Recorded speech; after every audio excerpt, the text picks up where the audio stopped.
مگر یہاں معاملہ کچھ الگ تھا۔ اسے یہ بھی فکر تھی کہ اگر اس لڑکی نے پلٹ کر اچانک اسے اپنے سامنے دیکھا تو کیا ری ایکشن دے گی، کیونکہ اسے اندازہ تھا کہ وہ اپنے بہت ہی ڈارک کمپلیشن کی وجہ سے پہلی نظر میں دیکھنے والوں کے لیے کوئی الگ ہی چیز بن جاتا تھا۔ آپ اندر آ جائیے۔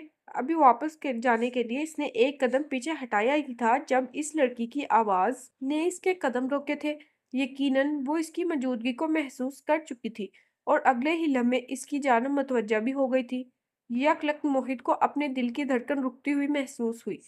دوسری جانب وہ لڑکی اسے دیکھ کر نہ تو چونکی تھی اور نہ ہی اس کے چہرے پر حیرت کا کوئی تاثر تھا اور نہ ہی اس کی گہری سیاہ آنکھوں میں تحریر ابھرا تھا۔ پروفیشنل مگر سنجیدہ انداز میں اس نے ایک بار پھر موہت کو اندر آنے کے لیے کہا تھا۔ بامشکل اس پر سے نظر ہٹاتا وہ اس کی تنقید میں آگے بڑھ گیا تھا۔ آپ اپنے جوتے اتار دیں، مجھے آپ کا ویٹ نوٹ کرنا ہے۔ اسے ہدایت دیتی وہ سامنے سے ہٹ گئی تھی۔ کرسی پر بیٹھ کر جوتے اس نے اتارے تھے اور پھر اسے آتے دیکھ کر واپس اٹھ گیا تھا۔ اپنی جیکٹ بھی اتار دے۔ ہاتھ میں موجود شیٹ پر کچھ لکھتے ہوئے وہ بولی تھی اور پھر نظر اٹھا کر اسے دیکھا تھا جو پتہ نہیں کیوں فوری طور پر اس ہدایت پر عمل نہیں کر سکا تھا۔ جلدی کریں، آپ پہلے ہی کافی لیٹ ہو چکے ہیں، ڈاکٹر صاحب انتظار کر رہے ہیں۔ اس کے لہجے سے ٹپکتی ناراضگی نے موہت کو بری طرح شرمندہ کیا تھا۔ اگلے ہی چند لمحوں میں وہ ویٹ مشین پر تھا اور پھر ہائٹ چیک کرنے کا مرحلہ بھی مکمل ہوا تھا۔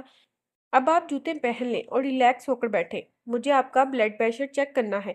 ایک بار پھر اسے ہدایت دیتی وہ ٹیبل کی طرف چلی گئی تھی جبکہ موہت نے نامحسوس انداز میں اپنی عرق آلود پیشانی کو صاف کیا تھا۔ کمرے کا ماحول کافی سرد ہونے کے باوجود تپش کا حملہ شدید ہوا تھا۔ کیا آپ پہلی بار اینول چیک اپ کے لیے آئے ہیں؟ بی پی آپریٹر سیٹ کرتے ہوئے وہ سرسی لہجے میں پوچھ رہی تھی۔ جواباً موہت کی آواز بند تھی۔ یہ پروسیس اس کے لیے نیا نہیں تھا مگر یہ پہلا موقع تھا کہ اس پروسیس میں کوئی عورت مداخلت کر رہی تھی۔ کیا جاب کرتے ہیں آپ؟ بی پی چیک کرتے ہوئے وہ دوسرا سوال کر رہی تھی۔ شاید وہ بھی اس کی گھبراہٹ کو محسوس کر چکی تھی اس لیے اسے نارمل رکھنے کی کوشش کی تھی۔ بہرحال مشکل ہی صحیح۔ مختصر موہت نے اسے اپنی جاب کے بارے میں بتا دیا تھا۔ آخری مرحلہ آئی سائٹ چیک کرنے کا تھا جس کے بعد موہت نے اپنا رکا سانس بحال کیا تھا۔ جیکٹ پہننے کے بعد وہ اب اس کے اگلے حکم کا منتظر تھا۔ یہ لیجیے آپ کا فولڈر، اب آپ ڈاکٹر صاحب کے پاس جا سکتے ہیں۔ اس نے فولڈر لیتے ہوئے موہت نے ایک نگاہ اس کے سنجیدہ چہرے پر ڈالی تھی اور پھر ڈاکٹر کے روم کی جانب بڑھ گیا تھا۔ تقریباً 15 منٹ بعد وہ واپس اسی روم میں آیا تھا۔ نظریں اس پر ہی تھیں جو ارد گرد سے غافل پیپر پر کچھ لکھنے میں مصروف تھی۔ وہ نہیں جانتا تھا کہ اسے کیا ہوا تھا۔ کسی ٹرانس میں چلتا وہ اس کی ٹیبل کے قریب آ رکا تھا جبکہ وہ چونک کر موہت کی طرف متوجہ ہوئی تھی۔ اگلے ہی پل اس کے چہرے کے تاثرات بدلے تھے کہ موہت نے اس سے اس کا نام پوچھا تھا۔ ناگواری کے ساتھ ہی صحیح مگر اس نے اپنا نام بتا دیا تھا اور دوبارہ پیپر پر جھک گئی تھی۔ زیر لب اس کا نام دہرانے کے بعد موہت نے اس کا شکریہ ادا کیا تھا جسے وہ انسنی کر گئی تھی۔ ہر مرد کی زندگی میں کبھی نہ کبھی ایک ایسی عورت کی آمد ہوتی ہے جس کے سامنے وہ خود کو بے بس تصور کرتا ہے، جس کی ایک جبش آبرو پر گھٹنوں کے بل اس کے سامنے گرنے کے لیے تیار رہتا ہے۔ بہت کو ہمیشہ اس کیٹیگری سے الگ رکھنا چاہتا ہے کہ ایسے جذباتی حادثے وہ افورڈ کر ہی نہیں سکتا تھا۔ ہمیشہ اس نے خود کو ایک مضبوط کھول میں قید رکھا تھا۔ بہت مشکل تھا اس کے لیے یہ قبول کرنا کہ اچانک وہ کھول بری طرح چٹک کر کمزور ہو چکا ہے۔ اسے خوف تھا کہ اگر اس نے آنکھیں بند کی تو وہی چہرہ نمودار ہو جائے گا، مگر یہ اور عذاب تھا کہ کھلی آنکھوں سے بھی وہ اس لو ورژن کو اپنے ارد گرد دیکھتا رہا تھا۔ اسے کوئی حیرت نہیں ہوئی تھی کہ کسی آئینے میں سے اپنا چہرہ دکھائی نہیں دیا تھا۔ جو دکھائی دے رہا تھا وہ اس کا دماغ معاف کر رہا تھا۔ ان ہی کیفیات میں گرفتار وہ کوئی کام ٹھیک سے نہیں کر پا رہا تھا۔ ٹریفک سگنل اس نے پہلی بار توڑے تھے۔ سارجنٹ تعاقب میں نہ آتا تو اسے پتہ ہی نہ چلتا۔ بہرحال پہلی بار صبح اس نے اپنا چلان کٹوا لیا تھا۔ آفس میں بھی وہ اکھڑا اکھڑا اور جنجلاہٹ میں مبتلا لگ رہا تھا۔ اس کے چند قریبی کولیگز نے وجہ جاننے کی کوشش کی تھی مگر وہ کسی کو بھی نہیں بتا سکتا تھا کہ وہ کس قسم کے سٹریس اور ڈپریشن میں مبتلا ہے۔ بالآخر اسے اعتراف کرنا پڑا، قسمت اس راستے پر سے لے آئی ہے جس راستے کی جانب وہ دیکھنے کی غلطی بھی نہیں کر سکتا تھا۔ بہت کوشش کی، بہت دل کو سمجھایا مگر انجانی طاقت تھی جو اسے اس راستے سے ہٹنے نہیں دینا چاہتی تھی۔ دماغ کا رابطہ دل سے ٹوٹ گیا تھا۔ تیسرے ہی دن اس نے خود کو ہاسپٹل کے سامنے کھڑے پایا تھا۔ سرے شام اسے ہاسپٹل سے باہر آتے دیکھ وہ جیسے زندہ ہوا تھا۔ زندگی تو وہ نہیں تھی جسے وہ اب تک جی رہا تھا۔ زندگی کی ساری خوبصورتی، ساری کشش تو اس وجود میں مقید تھی جو سفید چادر میں چھپا تھا۔ اسے دیکھتے ہوئے وہ پتھر کا بت بن گیا تھا، جبکہ وہ ہر چیز سے بے نیاز ایک نگاہ غلط اس پر ڈالتی سامنے سے گزر گئی تھی، اور اس وین میں ان تمام خواتین کے ساتھ بیٹھ رہی تھی جو شفٹ ختم کر کے اس کی ہمراہی سے نکلی تھی۔ وین کا تعاقب کرتے ہوئے اس نے خود کو شرم دلانے کی کوشش کی تھی کہ کیا وہ یہ ٹین ایجز والی حرکات کر رہا ہے، مگر جس عمارت کے سامنے وین رکی تھی اور جس میں وہ داخل ہوئی تھی، اسے دیکھ کر وہ ششدر رہ گیا تھا۔ عمارت کی پیشانی پر واضح طور پر لکھا تھا وومین پروٹیکشن بیورو۔ درد کی شدید لہر وہ اپنے دل میں سر اٹھاتی محسوس کر رہا تھا۔ کیا وہ بھی اس دنیا میں تنہا تھی؟ کیا اس نے بھی کوئی تعلق، کوئی گھر جیسی چیز دنیا میں نہیں دیکھی تھی؟ ایسے بہت سے سوالوں کا جواب وہ جاننا چاہتا تھا، مگر کیسے؟ اس پر نظر پڑتے ہی وہ کنگ ہو جاتا تھا۔ سارا اعتماد غائب ہو جاتا تھا۔ اسے پتہ ہی نہ چلتا کہ وہ ہاسپٹل سے اس کی پناہ گاہ تک اس کے تعاقب میں کس طرح پہنچ جاتا ہے۔ دوسری جانب وہ بھی انجان نہیں رہی تھی کہ وہ مسلسل کسی کی نظروں کے حصار میں ہے اور کون اس کے تعاقب میں ہے۔ بہت سوچنے کے بعد وہ ایک فیصلے پر پہنچا تھا کہ اس طرح تعاقب کرتے کرتے اپنا امیج مزید خراب نہیں کرنا چاہیے۔ اس کی نظروں میں جو دل کے بہت نزدیک ڈیرا ڈال چکی ہے۔ اس وقت وہ ادارے کے انچارج کے سامنے موجود تھا۔ اپنے بارے میں اور اپنی آمد کے مقصد کے بارے میں اس نے جس اعتماد کے ساتھ بتایا تھا، وہ انچارج کی توجہ حاصل کرنے کے لیے کافی تھا۔ صحابہ بہت چھوٹی تھی جب اس کی ماں اس کے ساتھ یہاں آ گئی تھی۔ اس کی ماں کو اس کے باپ نے طلاق دے کر گھر سے نکال دیا تھا۔ کوئی رشتہ دار بھی ایسا نہ تھا جو ان ماں بیٹی کو سہارا دینے کے لیے تیار ہوتا۔ صحابہ کی ماں نے اس کی تعلیم و تربیت کے لیے خود کو وقف کر دیا۔ اس کی محنت ہی سے آج صحابہ اپنے پیروں پر کھڑی ہے۔ 2 سال پہلے اس کی ماں کا انتقال ہو گیا تھا۔ انچارج بول رہی تھی جبکہ وہ بغور ان کی بات سن رہا تھا۔ یہ ٹھیک ہے کہ ہمارے ادارے میں بے سہارا بچیوں کے تحفظ کے ساتھ ساتھ انہیں تعلیم و ہنر سے آراستہ کیا جاتا ہے، ان کی شادیاں کی جاتی ہیں، مگر ان کی رضامندی کے ساتھ۔ صحابہ خود مختار ہے، خود کفیل ہے۔ اس نے یہاں اپنا کافی وقت گزارا ہے اپنی ماں کے ہمراہ، لہٰذا وہ اس جگہ سے بہت انسیت رکھتی ہے، ورنہ اس کے لیے مشکل نہیں ہے اس ادارے کو چھوڑنا۔ میں خود چاہتی ہوں کہ اب وہ شادی کر لے، مگر وہ مسلسل انکاری ہے۔ اس نے جو کچھ اپنے بارے میں بتایا ہے، اس کے بعد بھی میں کوئی فیصلہ فی الوقت نہیں کر سکتی، مگر پھر بھی میں صحابہ سے آپ کے بارے میں تفصیلاً بات کرتی ہوں۔ بات ختم کرتے ہوئے انچارج نے اسے کوئی اچھی امید نہیں دی تھی تو مایوس بھی نہیں کیا تھا۔ 2 دن تک انتظار کی اذیت سے گزرتے رہنے کے بعد تیسرے دن وہ انچارج کی کال کا انتظار کیے بغیر ان کے سامنے موجود تھا۔ یہ 3 دن اس نے کیسے گزارے تھے یہ وہی جانتا تھا۔ آپ کا نام سن کر ہی وہ جس طرح غصے میں آئی تھی، اس طرح میں نے اسے پہلے کبھی نہیں دیکھا۔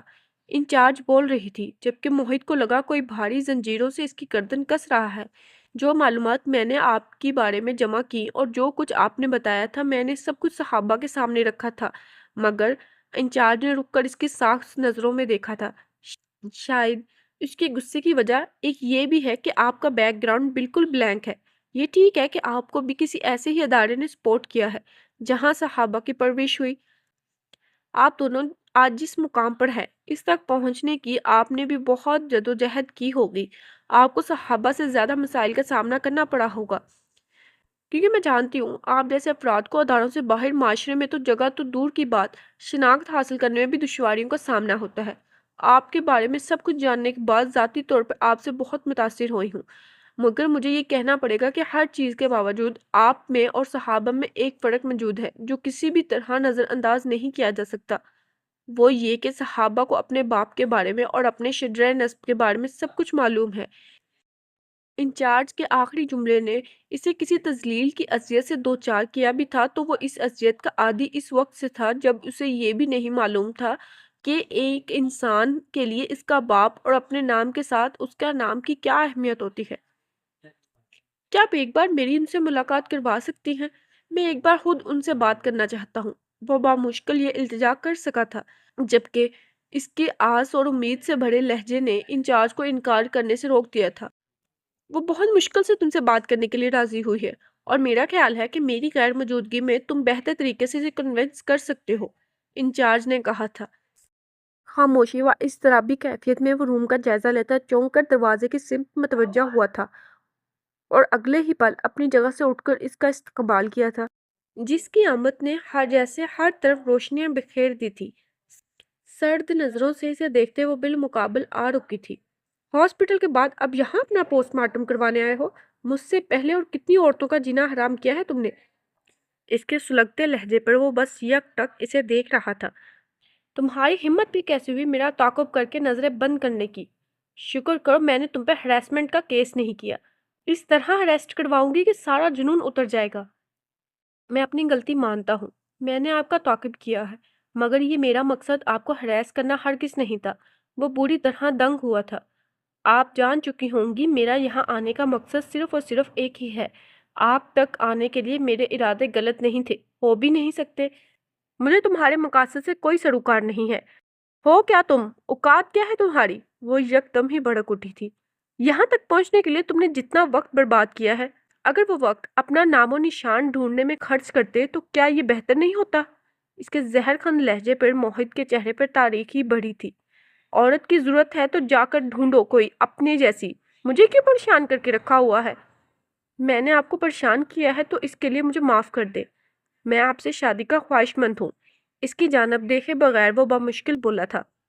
میرے سامنے اپنی خواہش بیان کرنے سے پہلے آئینہ دیکھا تھا تم نے؟ وہ شدید ناگواری سے بولی تھی۔ میں جو ہوں، جیسا ہوں اور میری جو حقیقت ہے یہ سب اللہ کی مرضی سے مجھے ملا ہے اور اس پر مجھے کوئی شرمندگی نہیں ہے۔ تمہیں اپنے ماں باپ کا نام بھی نہیں معلوم، اس پر بھی کوئی شرمندگی نہیں ہے؟ وہ تلخ لہجے میں پوچھ رہی تھی۔ جواباً موہن کی خاموش نگاہوں نے اس کے چہرے کے گرد طواف کیا تھا۔ کچھ اور کہنا ہے تمہیں؟ گردن اکڑائے وہ نخوت بھرے لہجے سے سوال کر رہی تھی۔ آپ کسی سے بھی شادی نہیں کریں گی یا صرف آپ مجھ سے شادی نہیں کرنا چاہتی؟ تم اپنے آپ کو اس قابل سمجھتے ہو کہ تمہارا مقابلہ کسی دوسرے انسان سے کیا جائے؟ وہ ناگواری سے دیکھتے ہوئے بول رہی تھی۔ تم یہ سوچ بھی کیسے سکتے ہو کہ مجھ جیسی عورت تم جیسے شخص سے کوئی تعلق جوڑ سکتی ہے جسے نہ اپنے کل کا پتہ ہے نہ آج کی خبر ہے؟ میرے پاس تمہارے لیے انکار کے سوا کچھ نہیں ہو سکتا۔ تن و تیز لہجے میں وہ اس کے پیروں تلے سے زمین کھینچ گئی تھی۔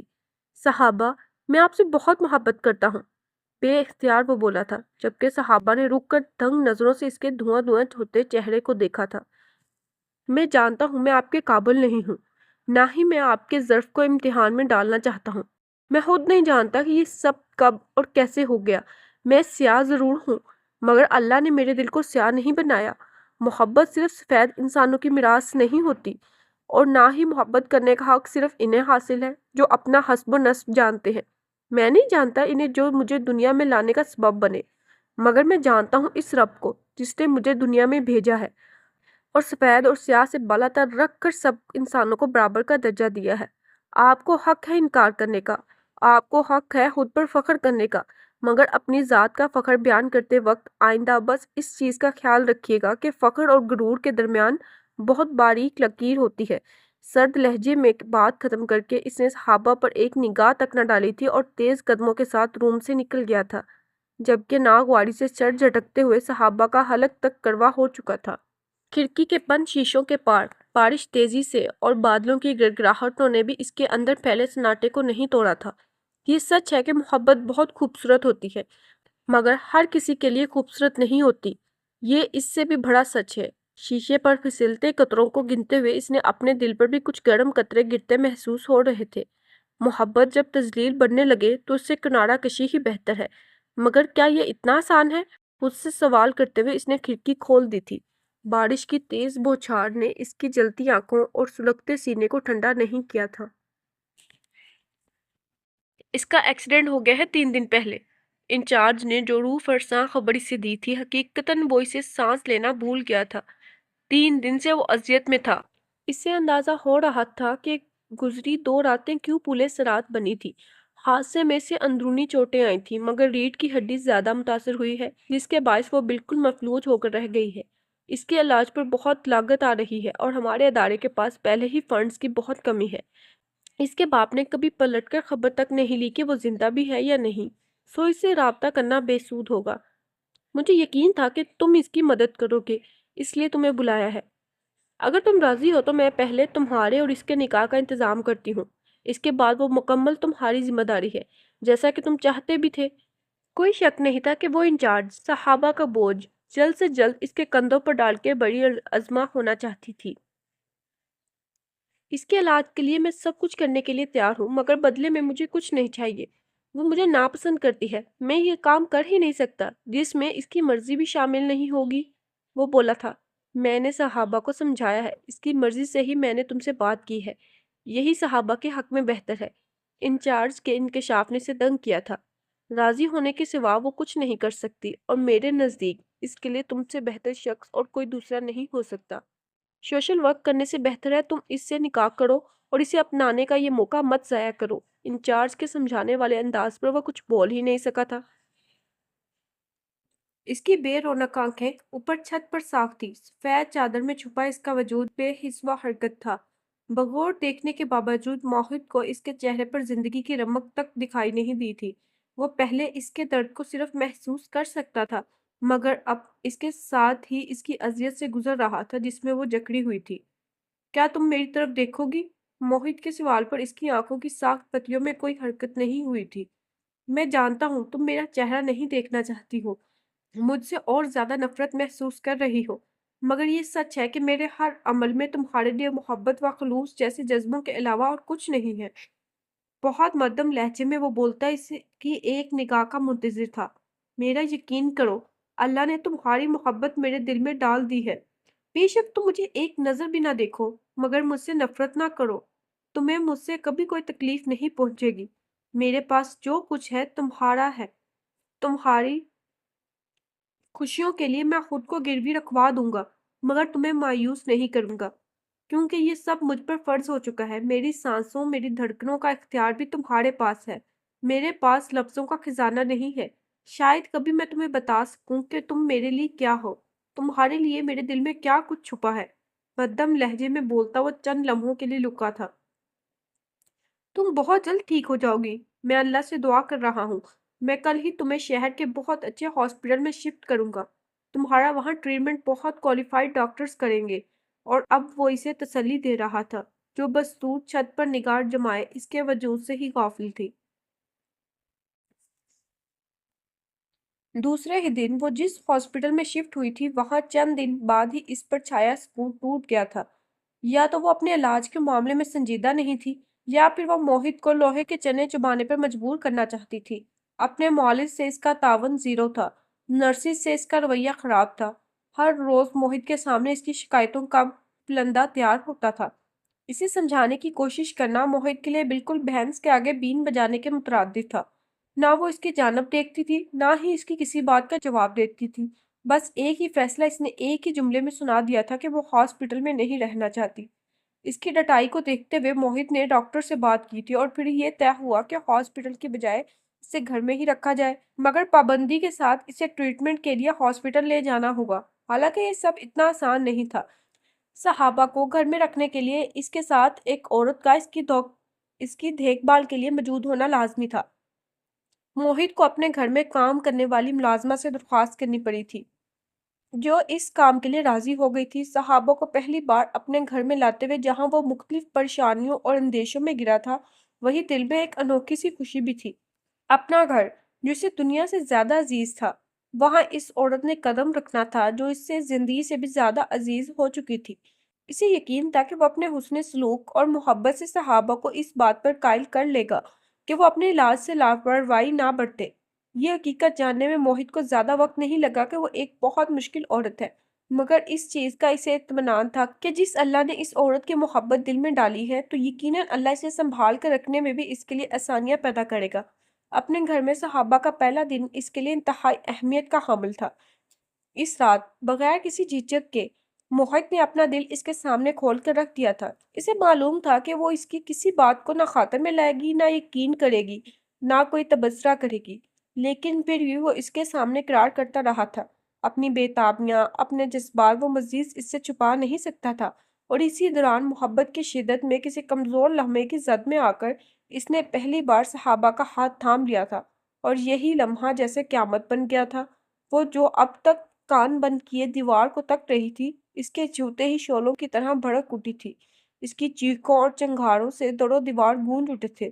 زبان کے قفل کیا ٹوٹے، اس کے جو منہ میں آیا وہ بولتی چلی گئی اور دم بخود بت بنا موہت اس کی زہر افشانیاں سنتا رہا تھا۔ پتہ نہیں کب تک وہ چیختی چلاتی اس کے پر کھینچے اڑاتی رہی تھی اور جب تھک گئی تو روتے روتے اس نے فجر کر دی۔ جانے کس دباؤ کس جھونکے میں وہ ایجاب و قبول سے گزر گئی تھی جس کا پچھتاوا اس کے لیے ایک ایک لفظ سے جھلک رہا تھا۔ اپنے ساتھ ساتھ موہت کو بھی سزاوار بنا کر وہ فیصلہ بھی سنا گئی تھی کہ جس دن وہ اپنے پیروں پر کھڑے ہونے کے قابل ہو گئی موہت کو اسے طلاق دینی ہوگی، اور یہ فیصلہ وہ آنے والے دنوں میں بھی اسے ذہن نشین کرواتی رہی تھی۔ اچانک ابھرتی تیز چیخنے سے حواس باختہ کیا تھا۔ جب وہ کمرے کی طرف گیا تھا تو رکے بغیر سرحد سے اس کی جانب جو بیڈ سے نیچے گری ہوئی تھی۔ موہت کا دل آنی شکنجے میں جکڑ گیا تھا۔ اس کی روتی چیختی آوازوں پر مت ہاتھ لگاؤ، مجھے نہیں چاہیے مجھے تمہارا سہارا۔ موہت نے اسے اٹھانا چاہا تھا جو وہ اس کا ہاتھ جھٹکتی چیخی تھی اور زاروں قطار رونا شروع کر دیا تھا۔ دوسری جانب وہ چند لمحوں تک اسے دیکھتا رہا تھا مگر پھر کسی کانچ کے برتن کی طرح اسے ہاتھوں میں سنبھال کر بیڈ پر منتقل کر دیا تھا۔ ماں، تو نے مجھے کیوں پیدا کیا؟ میرے اللہ مجھے بخش دے یا مجھے نجات دے اس زندگی سے۔ تکیے پر سر پٹکتی وہ پھوٹ پھوٹ کر روتی اس سے پہلے کہ مزید کچھ کہتی موہت نے اس کے منہ پر ہاتھ رکھا تھا۔ اس طرح نہیں بولتے صحابہ، سب کچھ ٹھیک ہو جائے گا، وہ بامشکل بولا تھا۔ کچھ ٹھیک نہیں ہوگا، اب سب کچھ ختم ہو گیا۔ آنکھوں سے بہل بہل بہتے آنسوؤں کے ساتھ وہ کراہی تھی۔ میں نے دن رات چھوٹی چھوٹی نوکریاں کر کے ڈگری لی، جاب کے لیے دھکے کھائے اور جب ایک اچھی جاب ملی تو میں پھر وہی پہنچ گئی ہوں جہاں سے چلی تھی۔ کچھ نہیں رہا میرے پاس۔ بلند سسکیوں کے درمیان بولتی ہوئی اس کے دل کو پگھلائے جا رہی تھی۔ مایوس مت ہو، اللہ اپنے اسی بندے کو مصیبتوں میں ڈالتا ہے جس سے وہ محبت کرتا ہے۔ تم بہت آزمائشوں سے گزری ہو، اس آزمائش سے بھی گزر جاؤ گی، زیادہ دن نہیں لگیں گے۔ بے اختیار ہی اس کے آنسو انگلیوں سے سمیٹتا وہ تسلی دے رہا تھا۔ یہ آزمائش نہیں ہے، میرے گناہوں کی سزا ہے۔ میں نے تمہیں بہت بے عزت کیا ہے، بہت تکلیف پہنچائی ہے تمہارے دل کو، مجھے معاف کر دو۔ ساخت نظروں سے اسے دیکھ رہا تھا جو اپنے ہاتھ جوڑے شدت سے رو رہی تھی۔ میں تم پر بوجھ نہیں بننا چاہتی، مجھے بس میری ماں کے پاس جانا ہے۔ تم نے کہا تھا تم مجھ سے محبت کرتے ہو، تمہیں اسی محبت کا واسطہ ہے کہ مجھے زہر لا کر دے دو۔ میں لکھ دوں گی کہ میں نے خود ایسا سوچنا بھی مت۔ تم یہ کام کر کے مجھے بے موت مارنا چاہتی ہو۔ ابھی تم اللہ سے بخشش مانگ رہی تھی اور اب اس گناہ کا ارادہ کر کے اسے ناراض کرنا چاہتی ہو۔ اس کی بات کاٹتے ہوئے وہ بولا تھا، وہ اب بھی کہاں راضی ہے مجھ سے؟ مجھے بے یار و مددگار چھوڑ کر دوسرے کا محتاج کر دیا ہے۔ وہ پھر پھوٹ پھوٹ کر رونے لگی تھی۔ میری ساری دعائیں ساری التجائیں ایسے ہی واپس لوٹ کر آ رہی ہیں۔ اللہ نے ہرگز تمہیں بے یار و مددگار نہیں چھوڑا۔ مایوسی سے الگ ہو کر ذرا سوچو تو کیا تمہیں دن رات تمہارے حصے کا رزق تم تک نہیں پہنچا رہا؟ اس کے چہرے کے گرد ہاتھ رکھے وہ نرم لہجے میں بول رہا تھا، جس تکلیف میں تم ہو کیا اسے دور کرنے کے لیے اللہ نے کوئی انتظام نہیں کیا؟ کل تک تم اپنی مرضی سے اپنے ہاتھوں کو حرکت نہیں دے سکتی تھی مگر آج اس نے تمہیں اس قابل کیا کہ تم اپنے ہاتھوں سے کھاتی پیتی ہو اور تم جانتی ہو کہ آنے والے کل میں کیا ہوگا۔ اس کی بھیگی آنکھوں میں دیکھتا وہ بول رہا تھا، کل تم خود اپنے پیروں پر چلنے پھرنے لگو گی۔ ایک دم سے تو سب کچھ ٹھیک نہیں ہو سکتا، آہستہ آہستہ ترکیب کے ساتھ ہوگا اور تمہیں پتہ بھی نہیں چلے گا۔ اس نے تمہیں کسی کا محتاج نہیں بنایا۔ میں تمہارے ساتھ ہوں مگر کیا میں تمہارے لیے یہ سب کچھ کر سکتا ہوں؟ میں تو خود اس کا محتاج ہوں جس کی محتاج تم ہو۔ ہر انسان ہر مخلوق ہے، وہ اپنے کسی بندے سے لا تعلق نہیں ہے۔ وہ ابھی تمہارا اتنا خیال رکھ رہا ہے تو جب تم مکمل صحت یاب ہو جاؤ گی پھر کتنے راستے کامیابی کے تم پر کھول دے گا۔ کہ تمہیں اپنا گزرا کل یاد آ رہا ہے تو بھروسہ رکھو اس کی ذات پر، آنے والا کل گزرے کل سے زیادہ بہتر ہوگا۔ جس جاب کا کھو جانے کا تمہیں غم ہے اس سے زیادہ بہتر جاب تمہیں مل جائے گی۔ مایوسی سے خود کو بچا کر کوشش کرو گی تو یہ مشکل وقت گزرنے میں وقت نہیں لگے گا۔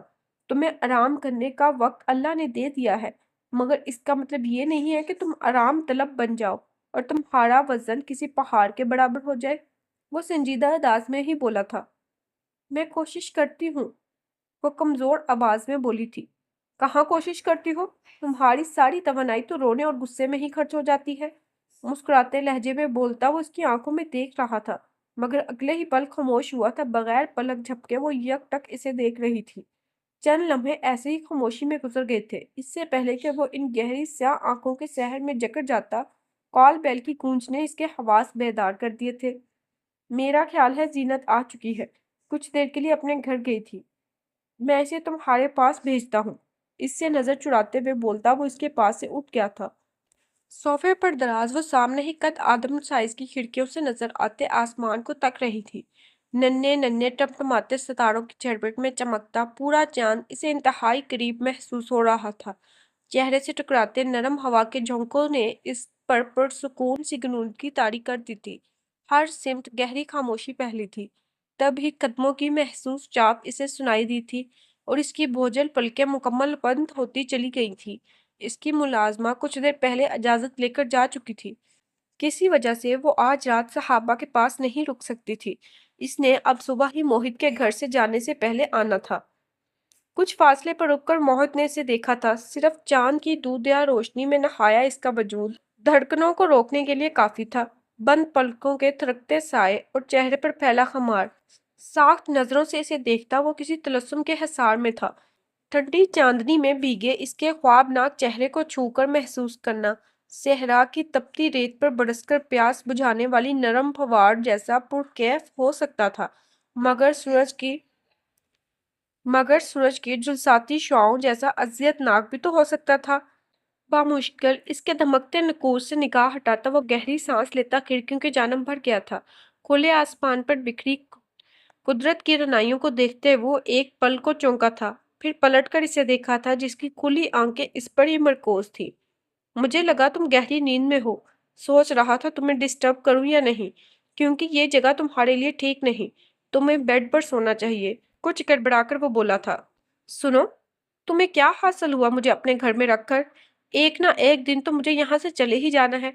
اس کے سپاٹ لہجے پہ وہ چند لمحوں تک اسے دیکھتا رہا تھا۔ تم نے میرے لیے جو کچھ کیا ہے اس کے بعد بھی میرے قدم نہیں رکیں گے، اور تم یہ جانتے ہو، وہ مزید بولی تھی۔ کیا حاصل ہوا اور کیا گوایا، یہ سب میں بھی اسی دن سوچوں گا، اور تمہارے قدموں کو روکوں گا بھی نہیں، وہ مدھم لہجے میں بولا تھا۔ میرے جانے کے بعد تم کسی دوسری عورت کو اس گھر میں لے آنا۔ اس کے مشورے پر موہت نے اسے دیکھا تھا۔ تمہیں لگتا ہے کہ میں تمہارے بعد کسی دوسری عورت کی جانب دیکھنے کے قابل بھی رہا ہوں؟ اس کے سنجیدہ سوالیہ لہجے پر وہ ایک پل کو رکی تھی۔ میں نے تم جیسا کوئی دوسرا انسان اپنی زندگی میں نہیں دیکھا، اس پر نظریں جبائے وہ بولی تھی، جو لائٹ آن کرنے کے بعد واپس کھڑکی کی سمت آ رہا تھا۔ تم نے اپنے ماں باپ کے بارے میں جاننے کی کوشش کی، انہیں تلاش کرنے کی کوشش کی تھی؟ ایک عرصہ اس کوشش میں گزرا ہے۔ اپنی شناخت، اپنی پہچان ایک مرد کے لیے کیا اہمیت رکھتی ہے، یہ میرے جیسا انسان زیادہ بہتر جانتا ہے، مگر باپ کی موجودگی میں اس کی شفقت سے محروم رہ جانے کا درد، وہ تمہارے دل میں بھی ہے، اسے بھی میں محسوس کر سکتا ہوں۔ اس کے گہرے سنجیدہ لہجے پر صحابہ کے چہرے پر ایک سایہ لہرایا تھا۔ میں اپنے باپ کے بارے میں تم سے کچھ نہیں سننا چاہتی، وہ سرد لہجے میں بولی تھی۔ بس ایک سوال پوچھوں گا، اگر انہوں نے کبھی تم سے معافی مانگی تو کیا تم انہیں معاف کر دو گی؟ وہ جانے کیوں یہ سوال کر رہا تھا۔ انہیں معاف کر دینے سے میرا مسنہ شدہ بچپن لوٹ کر نہیں آئے گا۔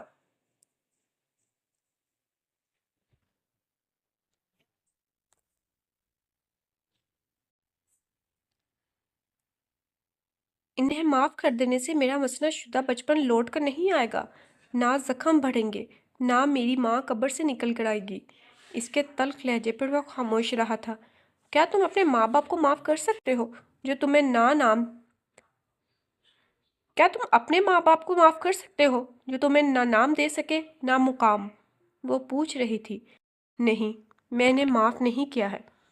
نہیں، میں نے انہیں معاف نہیں کیا ہے، لیکن مجھے معلوم ہے کہ قیامت کے دن جب میں انہیں دیکھوں گا اور جب مجھے ان سے سوال کرنے کا اختیار دیا جائے گا تو میں ان سے کوئی شکایت، کوئی سوال نہیں کر سکوں گا۔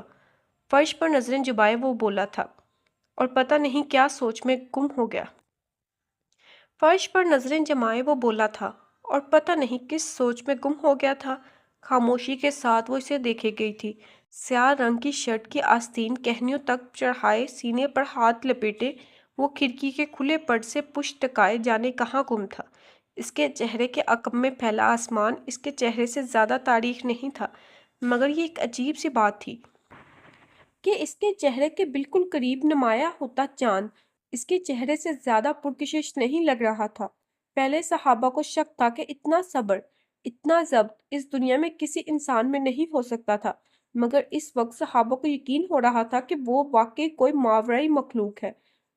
یکدم ہی اس نے موحد کو چونکتے دیکھا تھا، سو وہ اپنی آنکھیں بند کر گئی تھی۔ کچھ دیر بعد صحابہ نے دیکھا کہ وہ کھڑکیاں بند کرتا اس طرف آ رہا تھا، بہت احتیاط کے ساتھ۔ اس کے ہلکے نیلے لبادے میں قید وجود کو بازو میں اٹھائے وہ کمرے کی سمت بھر گیا تھا۔ تم نے طلاق کے پیپرز بنوائے؟ وہ اس کا سر تکیے پہ رکھ رہا تھا جب یکدم اس نے پوچھا۔ جواباً ایک پل کو رک کر موحد نے اس کی بے رحم آنکھوں میں دیکھا تھا اور پھر خاموشی سے پیچھے ہٹ گیا تھا۔ تم جب تک مجھے جواب نہیں دو گے میں دن رات یہ سوال دہراتی رہوں گی۔ اس کی خاموشی پر وہ بولی تھی۔ دوسری جانب وہ انسنی کیے اس پر کمبل پھیلا رہا تھا۔ تب ہی کال بیل کے ساتھ باہر دروازہ دڑدڑانے کی آواز بھی گونجی تھی۔ صحابہ کی نظریں وال کلاک کی سمت گئی تھیں، جبکہ موحد خود بھی حیران ہوتا کمرے سے نکلا تھا۔ رات کے اس وقت کس کی آمد ہو سکتی تھی؟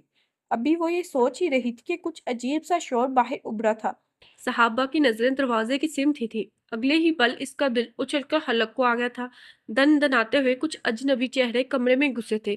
اندر آتے ہی ایک شخص نے بیڈ پر زوردار ٹھوکر مارتے ہوئے بیڈ سمیت صحابہ کو ہلا ڈالا تھا، اور اگلے ہی لمحے وہ صحابہ کو بری طرح کھینچتا ایک ہی جھٹکے میں زمین پر پٹک چکا تھا۔ اس کے حلق سے چیخیں بلند ہو گئی تھی جب وہ تینوں مرد موحد کی مزاحمت پر اسے قابو کرتے زمین پر گرا چکے تھے۔ آواز بند کرو اپنی! موحد کو چھوڑ کر ایک شخص دھاڑتا ہوا اس کی طرف بڑھا تھا، جو کمبل سمیت منہ کے بل گری ہوئی تھی۔ اس کے قریب مت جانا! بری طرح بچھڑ کر خود کو آزاد کرواتا وہ اٹھا ہی تھا جب ایک شخص نے ریوالور کی ضرب اس کے سر پر مار کر اسے گرا دیا تھا۔ دوسری جانب اس شخص کے بے تڑپے ٹھوکروں سے صحابہ کی آواز واقع بند کر دی تھی۔ شدید اذیت نے اسے ادموا کر ڈالا تھا۔ ہم یہاں کسی کی جان لینے نہیں آئے ہیں، پولیس ہمارے تعاقب میں ہے اور جب تک باہر موجود ہے حلق سے آواز مت نکالنا۔ موحد کے خون میں تر بتر پیشانی پر ریوالور رکھے وہ شخص گڑگڑایا تھا، پھر اسے کھینچ کر دیوار کے ساتھ لگا دیا تھا۔ اس دوران ایک شخص نے ہر کھڑکی، دروازہ، لائٹیں بند کر دی تھی۔ اب کمرے میں صرف نائٹ بلب کی مدھم روشنی پھیلی تھی۔ مسلسل صحابہ کی گھٹی گھٹی ابھرتی کراہیں اسے شدید اضطراب میں مبتلا کر رہی تھیں، مگر وہ کچھ کر نہیں پا رہا تھا۔ اس پر ریوالور تانے ایک شخص سر پر کھڑا اسے جنبش بھی نہیں کرنے دے رہا تھا، جبکہ باقی دونوں مرد وقتاً فوقتاً پردے کی آڑ سے کھڑکی کے باہر کے حالات کا جائزہ لے رہے تھے۔ میں نے تم دونوں سے کہا بھی تھا کہ ایک رات میں 2 وارداتیں کافی ہیں، مگر تم دونوں نے میری ایک نہیں سنی۔ اب بھگتو۔ پولیس کی گاڑی اسی علاقے میں گھوم رہی ہے۔ ان میں سے ایک اپنے ساتھیوں پر گڑگڑایا تھا۔ فکر مت کرو، پولیس باہر کب تک ہمارا انتظار کرے گی؟ ساری رات بھی یہاں رکنا پڑا تو یہ ہے نا ہماری میزبانی کرنے کے لیے۔ جواباً ایک شخص نے بولتے ہوئے استجائیہ نگاہوں سے موحد کو دیکھا تھا۔ تم لوگوں کو جو کرنا ہے کرو، مگر مجھے میری بیوی کے پاس جانے دو۔ وہ اپنی جگہ سے حرکت بھی نہیں کر سکتی، اسے میری ضرورت ہے۔ غصے کو ضبط کرنے کے باوجود اس کی آواز بلند تھی۔ اپنی زندگی عزیز ہے تو خاموش ہو کر بیٹھو، ورنہ… سر پر کھڑے شخص نے دھمکایا تھا۔ مجھے اپنی زندگی کی پرواہ نہیں ہے۔ تم شوق سے مجھ پر فائر کر کے پولیس کو یہاں آنے کی دعوت دو، مگر مجھے اب ہر حال میں اس کے پاس جانا ہے۔ بھیجے لہجے میں وہ بولا تھا اور اگلے ہی پل اپنی جگہ سے اٹھ گیا تھا۔ رک جاؤ! ریوالور کھڑا شخص گھبرایا تھا۔ جانے دو اسے! کھڑکی کے پاس کھڑے شخص نے اپنے ساتھی کو روکا تھا۔ کوئی ہوشیاری مت دکھانا، تمہیں اپنی بیوی کی زندگی تو پیاری ہوگی۔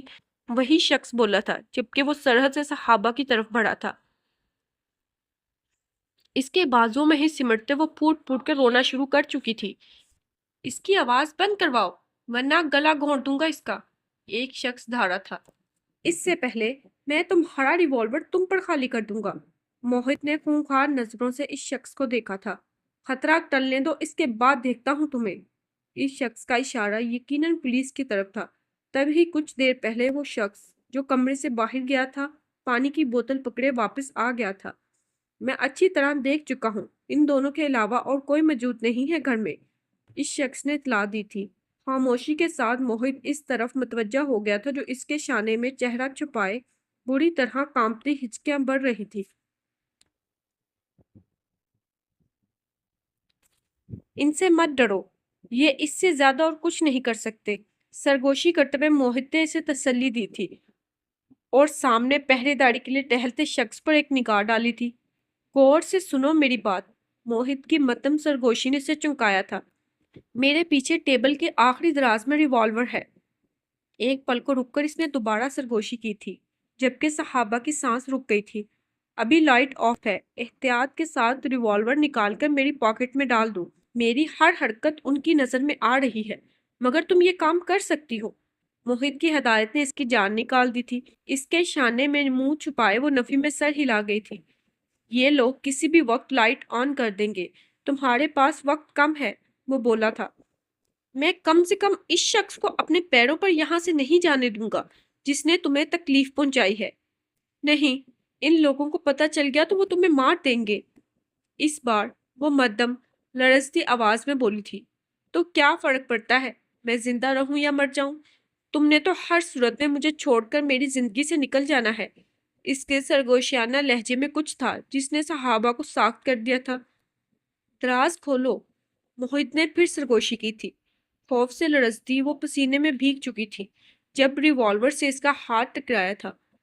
کمرے میں مدھم روشنی تھی، سائیڈ ٹیبل بالکل موہت کی پشت پر تھی، اس کی یہ جرت ان تینوں شخص کی نظروں میں نہیں آ سکی تھی۔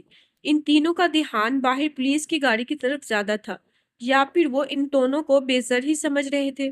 خوف سے اس کی انتہائی تیز ہوتی دھڑکن موہت نے اپنے سینے پہ بآسانی محسوس کی تھی جب وہ ریوالور اس کی پاکٹ میں چھپا رہی تھی۔ تم نے بہت اچھی طرح یہ کام کیا ہے۔ صحابہ کو ایک بار پھر اپنے وجود میں سنسنی سی دھوڑتی محسوس ہوئی تھی جب سرگوشی کے ساتھ پرحدت سانسیں اس کے رخسار سے ٹکرائی تھی۔ انتہائی قربت کا یہ احساس اچانک شدید ہوا تھا، مگر یہ بھی سچ تھا کہ ان مضبوط بازوؤں کے حصار میں پناہ کا مکمل یقین انوکھا اور طمانینت بخش تھا، ورنہ آدھی رات میں ان تین جرائم پیشہ کرہ چہرے والے آدمیوں کے یلغار پر وہ ہوش ہی گنوا بیٹھتی۔ خاموشی کے ساتھ وہ ان کی کارروائی دیکھ رہا تھا جو وارڈروب کا ایک ایک کونا کنگالنے میں مشغول تھے۔ جو رقم تمہیں ملی ہے اس کے علاوہ کچھ نہیں ہے اس وقت گھر میں، موہت نے اطلاع دے کر ان کی مشکل آسان کی تھی۔ کون کہتا ہے تمہارے پاس اور کچھ نہیں ہے؟ چہرے پر خباثت سجائے ایک شخص قریب آیا تھا۔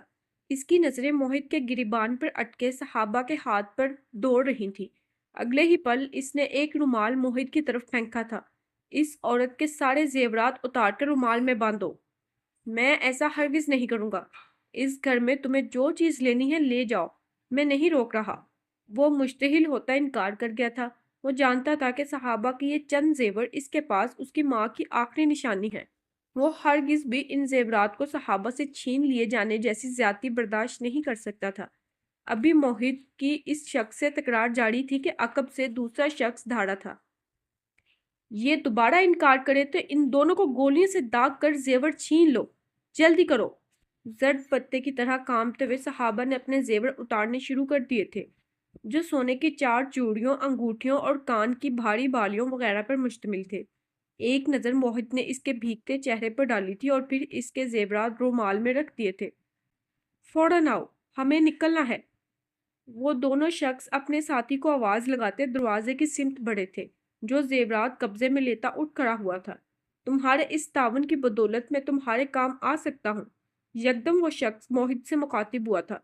تم اگر چاہو گے تو میں ایک ہی گولی سے تمہاری بیوی کا کام تمام کر سکتا ہوں جاتے جاتے۔ کب تک ایک اپاہج عورت کے ساتھ زندگی گزارو گے؟ صحابہ کے حلق سے چیخیں بلند ہوئی تھی جب موہت اسے پڑے ہٹاتا اس شخص پر جھپٹ پڑا تھا۔ اپاہج تم ہو، بوجھ ہو اس دنیا پر۔ اس شخص کا ریوالور اسی کے منہ پر مارنے کے بعد اب اسے کھینچتا ہوا باہر لے جا رہا تھا۔ صحابہ دہشت سے چیختی سے پکارتی رہ گئی تھی۔ وہ ایک تھا، باہر وہ سب 3 تھے۔ ان کے لیے کسی کو بھی جان سے مار دینا مشکل نہیں تھا۔ باہر سے آتی بلند آوازیں اسے بدحواس کر رہی تھی۔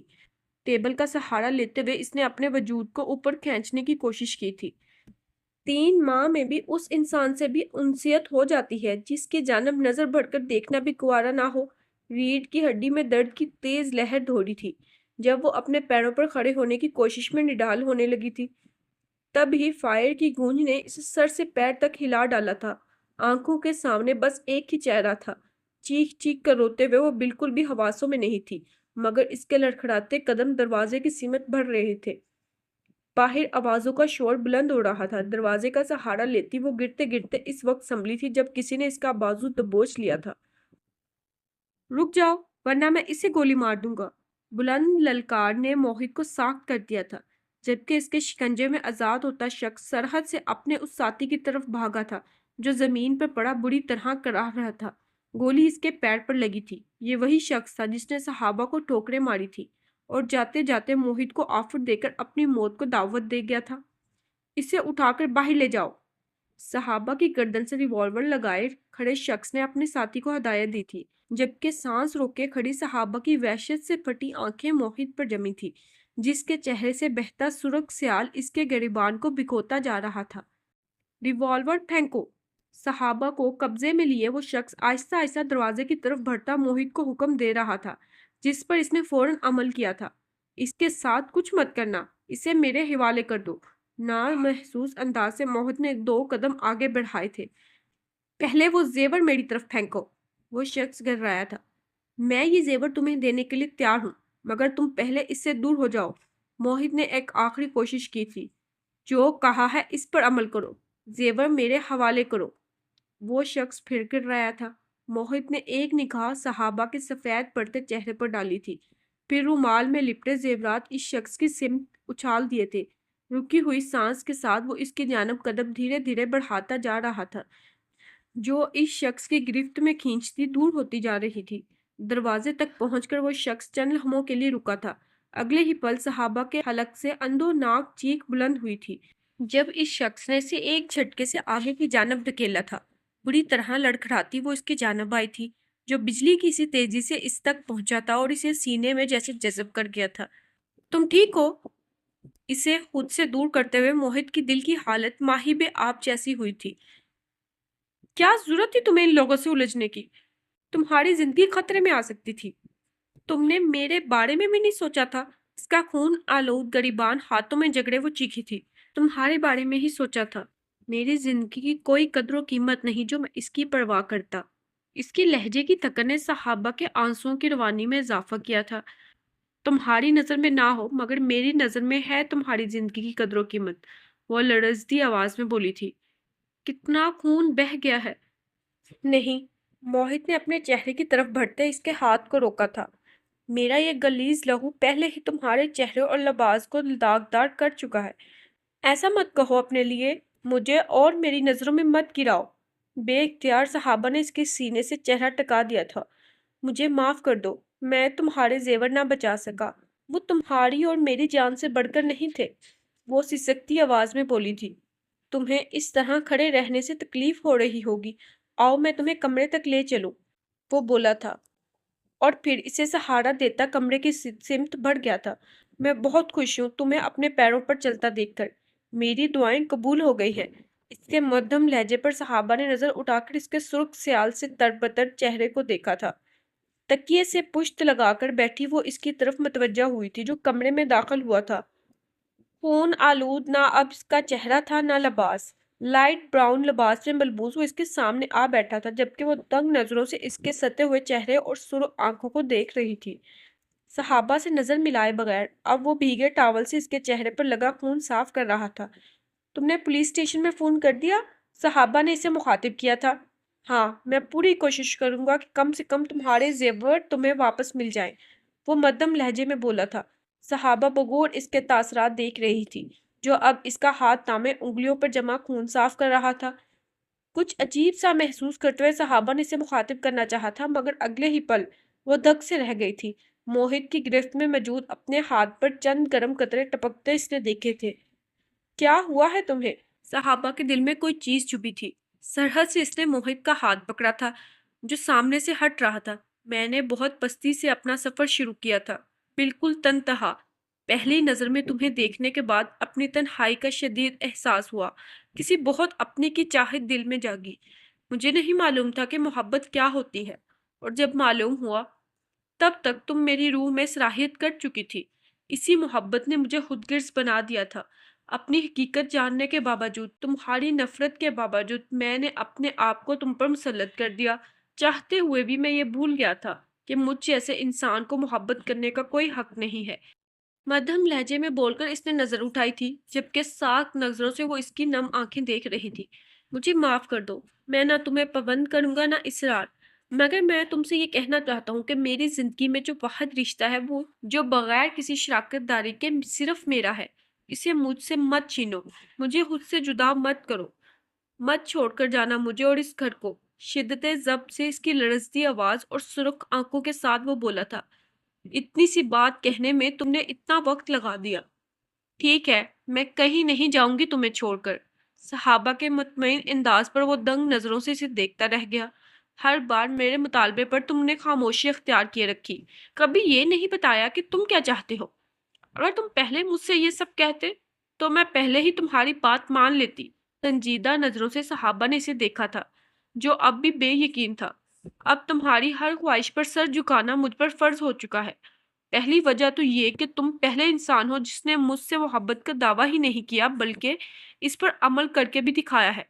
دوسری وجہ یہ کہ تم ہی ہو جو پیشانی پر بل لائے بغیر مجھے ہاتھوں میں اٹھائے گھر سے ہاسپٹل اور ہاسپٹل سے گھر تک کے چکر کاٹتے رہے ہو۔ تیسری وجہ یہ کہ تم بڑی کندہ پیشانی سے 3 ماہ تک میری ہر غلط بات برداشت کرتے رہے ہو۔ چوتھی وجہ یہ کہ تم میرے لیے کسی کو بھی گولی مار سکتے ہو، اور کیا صرف ان وجوہات کی بنا پر تم مجھ سے تعلق قائم رکھنا چاہتی ہو؟ اس کی بات کاٹتے ہوئے موہت نے سوال کیا تھا۔ جواباً وہ کچھ نہ بول سکی۔ میرے ساتھ زندگی گزارتے ہوئے تمہیں کچھ دشواریاں پیش آئیں گی صحابہ، میرے لیے خود پر جبر نہ کرو۔ میں کہہ چکا ہوں کہ میں تمہیں پابند نہیں کرنا چاہتا، وہ اس کی جانب دیکھے بغیر بولا تھا، مگر میں پابند ہونا چاہتی ہوں۔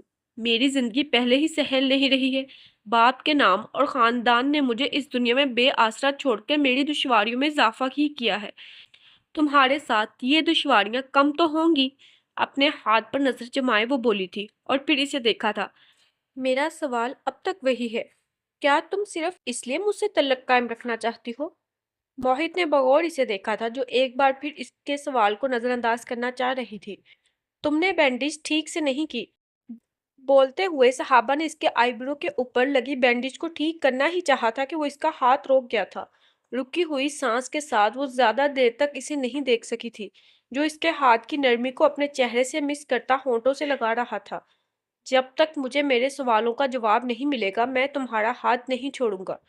ایک پل کو رک کر موہت نے گہری نظروں سے اس کے سرخ چہرے کو دیکھا تھا اور پھر دوبارہ اس کے ہاتھ پر جھک گیا تھا۔ اب میں تمہاری طرح محبت کے راگ نہیں الاپ سکتی۔ اس کے جھیمتے ہوئے کچھ ناراض لہجے پر موہت نے مسکراتی نظروں سے اس کے دہکتے رخساروں اور لرزتی پلکوں کو دیکھا تھا۔ کیا حرج ہے؟ جب تم مجھے گالیاں دے سکتی ہو تو محبت کے راگ میرے لیے کیوں نہیں الاپ سکتی؟ یہ تو زیادتی ہے۔ موہت کے سنجیدہ لہجے پر صحابہ نے حیرت سے اسے دیکھا تھا اور اگلے ہی پل بے ساختہ کھلکھلا کر ہنستی چلی گئی تھی، جبکہ موہت کے لیے بہت مشکل ہو گیا تھا اس کی زندگی سے بھرپور جلملاتے چہرے اور چمکتی آنکھوں سے نگاہیں ہٹانا۔ صحابہ کی جلد ترنگ کرتی ہنسی پرسکون مسکراہٹ میں بدل گئی تھی۔ وہ بہت نرمی اور جذب کے عالم میں اس کی آنکھیں چوم رہا تھا، تو اسے مہلت نہیں ملی موہت کو یہ سچ بتانے کی کہ اسے سیاہ رنگ پہلے بہت پسند تھا، مگر اب سیاہ رنگ سے عشق ہو گیا ہے۔ پھر وہ کیسے اس انسان سے تعلق توڑ کر زندہ رہ سکے گی جسے اللہ نے اس کے پسندیدہ رنگ کے مطابق چن کر اس کا محافظ مقرر کر دیا تھا۔ اچھا جی، آپ کو یہ پیاری سی چھوٹی سی سٹوری کیسی لگی کمنٹ میں بتانا مت بھولیے گا، اور اسی طرح کے مزید سٹوریز کو اور ناول کو سننے کے لیے میرے چینل کو سبسکرائب کرنا بھی مت بھولیے گا۔ اللہ حافظ۔